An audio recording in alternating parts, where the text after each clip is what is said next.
ನಮಸ್ಕಾರ. ಈ ಕರ್ನಾಟಕ ಸರ್ಕಾರದ ಇಂಧನ ಇಲಾಖೆಯ ವತಿಯಿಂದ ವಿದ್ಯುತ್ ಪರಿವೀಕ್ಷಣಾ ಇಲಾಖೆಯಾದ ಮುಖ್ಯ ವಿದ್ಯುತ್ ಪರಿವೀಕ್ಷಕರ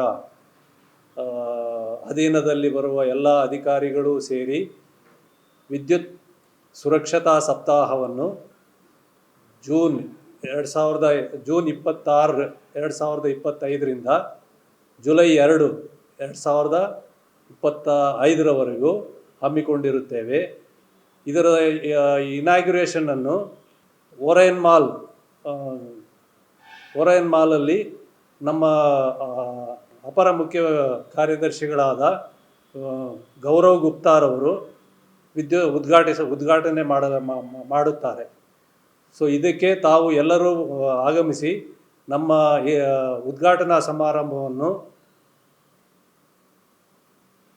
ಯಶಸ್ಸುಗೊಳಿಸಬೇಕೆಂದು ನಿಮ್ಮಲ್ಲಿ ಕೇಳ್ಕೊಳ್ತಾ ಇದ್ದೀನಿ. ಇದರ ನಂತರ ಓರಯನ್ ಮಾಲಿಂದ ನಮ್ಮ ಅಪರ ಮುಖ್ಯ ವಿದ್ಯುತ್ ಪರಿವೀಕ್ಷಕರ ಕಚೇರಿ ಬೆಂಗಳೂರು ಉತ್ತರ ಇಲ್ಲಿಯವರೆಗೂ ಸುಮಾರು 4.5 ಕಿಲೋಮೀಟರ್ ಅಷ್ಟು ವಿದ್ಯುತ್ ನಡಿಗೆಯನ್ನು ಆಯೋಜಿಸಿದ್ದೇವೆ. ತಾವು ಎಲ್ಲರೂ ಇದರಲ್ಲಿ ಭಾಗವಹಿಸಿ ವಿದ್ಯುತ್ ಸುರಕ್ಷತಾ ಸಪ್ತಾಹವನ್ನು ಯಶಸ್ವಿಗೊಳಿಸಬೇಕೆಂದು ತಮ್ಮಲ್ಲಿ ಕೇಳ್ಕೊಳ್ತಾ ಇದ್ದೀನಿ. ಸ್ವಲ್ಪ